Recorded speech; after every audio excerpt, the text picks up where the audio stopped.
नमस्कार दोस्तों, स्वागत करता हूँ आपका एक बार फिर से इस चैनल ड्रीम्स डिफेंस पे। देखिए, हमारे जो respected CDS general Vipin Rawat ji है, वो हमें छोड़ के 8 दिसंबर को हेलीकॉप्टर क्रैश मामले में उनकी दुखद जो घटना देश को सुनने को मिली, वो सभी के लिए एक दुखद घटना है और वो अब हमें छोड़ के जा चुके हैं, सच यही है।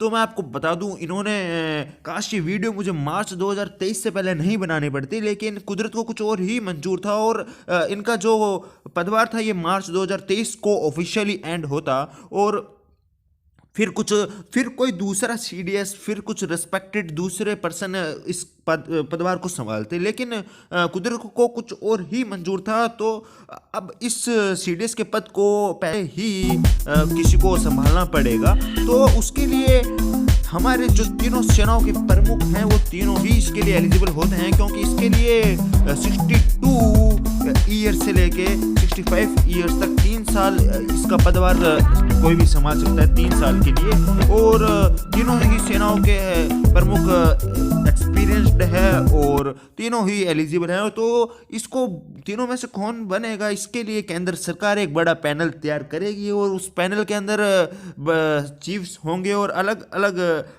पदों पे बड़े बड़े रक्षा के विशेषज्ञ होंगे और वो ही डिसाइड करेंगे तीनों में से कौन ज़्यादा एक्सपीरियंस्ड और है, जिससे कि सीडीएस का पदभार दिया जा सके और देश के लिए एक अच्छा हो सके, देश का जो रक्षा का क्षेत्र है वो और ज़्यादा मजबूत हो सके।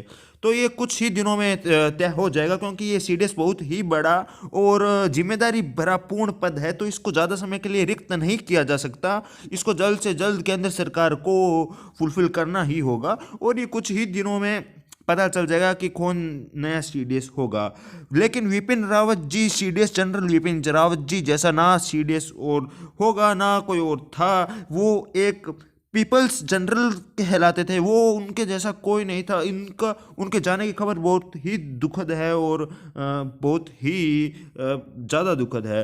तो अब नया सीडीएस कौन होता है वो कुछ ही दिनों में हम सब देखेंगे कि केंद्र सरकार किसे